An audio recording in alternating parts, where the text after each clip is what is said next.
আসসালামু আলাইকুম প্রিয় দেশবাসী এবং প্রবাসে থাকা আমার সকল প্রবাসী ভাই বোনেরা। আজকের এই ভিডিওটা আপনাদের সবার উদ্দেশ্যে। আমার যত ভালোবাসার মানুষ আছেন, আপনারা সবাই বলেন যে ভাই মানবিক কাজ করেন না কেন।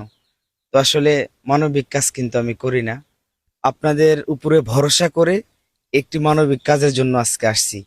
তো মানবিক কাজ করার আগে আমি সঠিক তথ্য এবং এই বাচ্চার যে রোগ সবকিছুর মানে ডকুমেন্ট নিয়ে তারপরে মানবিক কাজে হাত বাড়াইছি।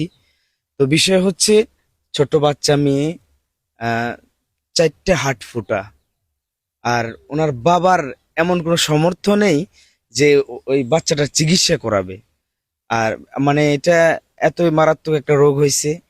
আর আপনারা দেখতেই পাচ্ছেন পিছনের এই বাড়িটা, তারপরে ওনাদের নিজের জন্য না এই জায়গাটা, ওনাদের নিজের এই জায়গাটাও না।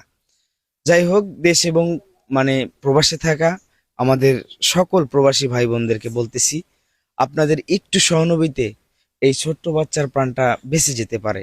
এই মায়ামুখা যে মুখটা দেখতে পাচ্ছেন, এই মুখটা যে এখনো দুনিয়ার আলোয় ভালো করে দেখতে পারে নাই, এই দুনিয়া থেকে সে চলে যাবে মানে শুধুমাত্র চিকিৎসার অভাবে।